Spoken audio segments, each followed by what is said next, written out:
All right, welcome to Dental Board Reviews. This is Dental Implantology Review Series number 6. Okay, so make sure you review the previous series, first 5 series. Okay, after you review this one. All right. Okay, so if you haven't subscribed, make sure you subscribe to receive notification for new videos. Okay, and if you have any questions on any previous series, make sure you comment, message me, and I have replied to some of you in your mailboxes. Okay, so check your emails for replies. Okay, all right. So question number 35. So a dowel drill can produce excessive heat.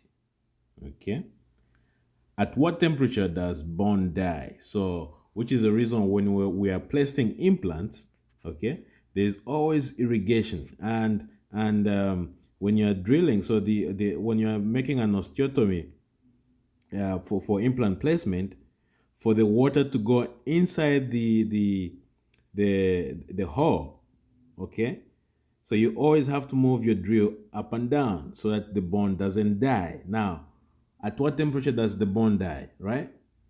Is it 47 degrees Celsius?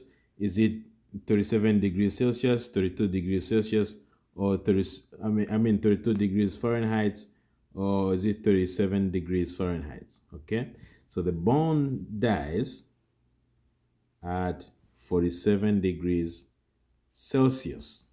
So the trick things about this exam, you always have to also pay attention to the units. Okay, and you can see that I put different units so that you become aware that units can be different, even though the numbers look the same. So if the numbers look the same, then you may be confused if you haven't paid attention to the units. Okay, so 47 degrees Celsius. Okay, not Fahrenheit. Okay, so question number 36. Transosteal implants. The previous series we reviewed the transosteal implants. So transosteal implants have been shown to be highly useful in restoring the maxillary arch. True or false? Remember, transosteal implants were explained in the previous series. I think it was review series number 2. Okay, if you want to review about transosteal implants. So are they highly successful in restoring the maxilla? True or false?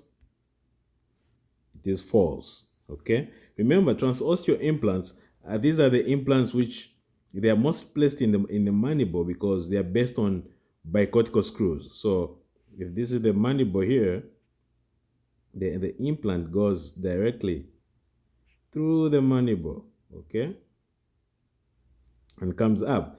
So you cannot place this in the maxilla, okay, all right, because you have to engage two codices, all right, of the mandible. So these are not successful for the maxilla because you can go through and through. If you go through and through the maxilla, unless you want to come out through the skull, okay, the maxilla doesn't allow the placement of these implants because of the connection of the maxilla to the cranial base, okay. So these implants are limited to the mandible. So transversal implants actually pass completely through the mandible, as I just drawn. Okay, so these are high yield stuff that you need to know.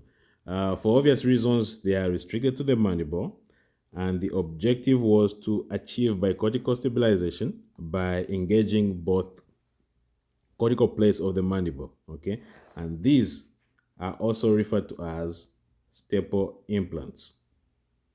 Okay, so which ones are considered staple implants? Transosteal implants, which are only limited to the mandible. All right, question 37. Internal hex connection. So if you know, the external hex connection was there before, and then they changed it to internal hex for implants. Okay, so which one is true about internal hex connection? Prevents loosening of implant abutment, reduces stress on the crestal bone, creates favorable condition for bone level maintenance, all the above or none of the above. So here, all the above, okay? So all the above are correct, all right? So remember, when they used external hex,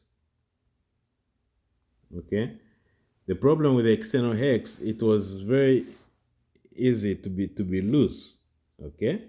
So to solve the problem, they shifted the hex shape of the abutment into the internal aspect of the abutment, of the implant abutment, okay, to decrease micro movement and also loosening, okay. All right, so you have to know the properties of the internal hex connection. All right, so internal hex connection is a unique combination of designs that have been shown to reduce stress on the crestal bone. So it protects the stress on the crestal bone and resist abutment screw loosening. The primary reason they shifted from external to internal.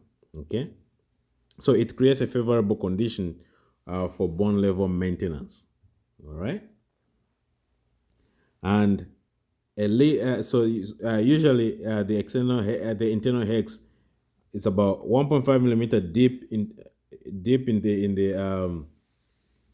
terms of the architecture, okay, and this reduces horizontal or bond stresses, okay, and distributes forces deep within the implants. All right, so when the hex internal hex shields the external forces, then you're shielding the retention screw from excessive loading. All right, so you cannot go to this exam without knowing the external hex connection. All right. Okay. So usually the component of external hex usually was to increase friction to make sure that the abutment loosening is decreased. Okay. So the component of the connection virtually eliminates abutment micro movement, which I mentioned before. Okay. So usually, a primary cause of screw loosening is micro movement when you tighten to the recommended of 30 newtons per centimeter. Okay, so this is the recommended torque. If you cannot torque an implant to 30 newtons per centimeter, or at least 35, then you don't have your primary stability, so you have to consider whether you're going to do a second 2 stages of implant placement. Okay, all right. So the advantage of the internal hex connection is that what happens is that it decreases the loosening, okay, of the abutment, and so minimizes the visits of the patient coming back. So it's like you put in an abutment. Sometimes if with the internal hex, sometimes it happens if you place an implant and then if you put the healing screw and it's resting on the soft tissue between the implant and the healing abutment. That healing abutment is going to be loose, so you have to make sure also there's no soft tissue uh, uh, stuck between the abutment and the implant. Okay. However, the internal hex connection decrease the loosening, okay, of the abutment. Question 38. Which of the following description is associated with Ramus frame implants? So, A, blade is placed intraforaminally with a frame that extends extraorally. It's a root form. That's not true. Bicortical stabilization. That's not true. So root form. These are the current kind of implants that we like to use. Root form. They are shaped like a root. By cortical stabilization, this is the transosteal implant, okay, and lies on top of the alveolar bone. So this is out. So our answer is A. Okay. All right. So they are placed intraforaminally. This is a high yield question. Okay. Ramus frame implants placed intraforaminally with the frame extending extraorally. Okay. All right. So review of the Ramus frame implants. So these implants involved into the Ramus frame, whereby they are placed intraforaminally. So intraforaminally meaning you are placing them just so if this is the mandible and this is where the mental foramen is, and this is where the mental foramen is. So you are placing the implants anterior to the mental foramen. That's what it means intraforaminally. Okay. All right. And the overall function of these implants is similar to subperiosteal implants.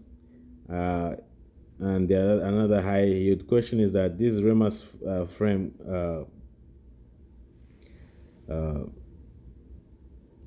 implants, okay, they have good survival, good 10-year survival rate. Now remember that even though they are similar to the subperiosteal have poor 10-year survival rate, and we discussed this in the previous series, okay. But the Ramus frame have good 10-year survival, okay, rate. Okay. All right. So question 39. Distance osteogenesis can best be described as. So we discussed this in the previous series. We discussed contact osteogenesis and distance osteogenesis. So distance osteogenesis can be described as what? Similar to what? Endochondral bone formation, appositional bone formation, bone remodeling, or the above. So if you watch the previous series, you should get this question correct. So our answer here is B. Okay, appositional bone formation. All right, and newborn. So newborn begins. So in distance osteogenesis, newborn begins to form on the surface of old bone, so it's away from the implant. And then as the new bone forms, increases in width until that new bone contacts the implant. Okay, and this is similar to appositional bone formation. All right, so the next series is going to be review series number 7. Click subscribe so that you can receive notifications and continue sending those questions. Okay. All right.